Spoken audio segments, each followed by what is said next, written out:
প্রভু যীশু খ্রিস্টের পবিত্র নামে সকলকে সম্বর্ধনা জানাই এবং এই বিস্ময়কর প্রভু যীশু খ্রিস্টের নামে সকলেই যেন রক্ষা পায়।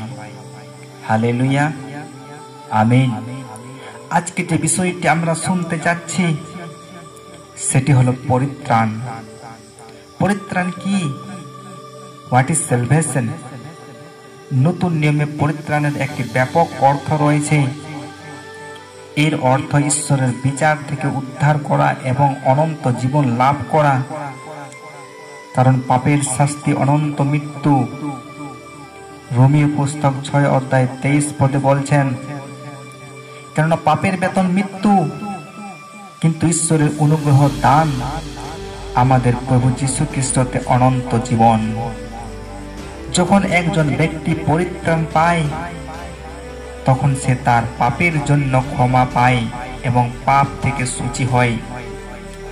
এইভাবে তিনি ঈশ্বরের দৃষ্টিতে ধার্মিক বা ন্যায়পরায়ণ হয়ে ওঠেন। তিনি ঈশ্বরের পরিবারের সদস্য হন। তিনি পবিত্র এবং মহিমান্বিত হন। রোমীয় পুস্তক 8:30 আমরা দেখতে পারি।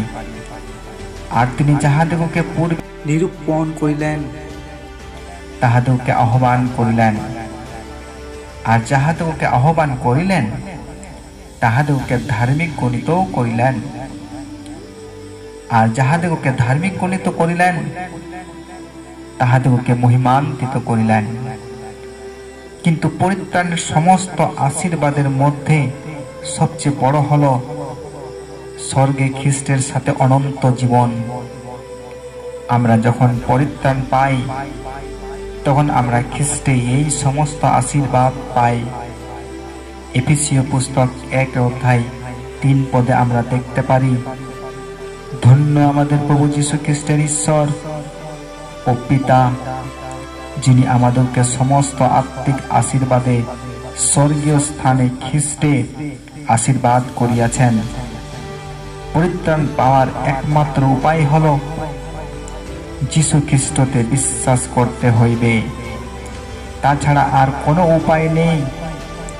তাই ঈশ্বরের জীবন্ত বাক্য বলেন প্রেরিত পুস্তক 4:12, আর অন্য কাহারও কাছে পরিত্রাণ নাই, কেননা আকাশের নিচে মনুষ্যদের মধ্যে দত্ত এমন আর কোনো নাম নাই যে নামে আমাদেরকে পরিত্রাণ পাইতে হইবে।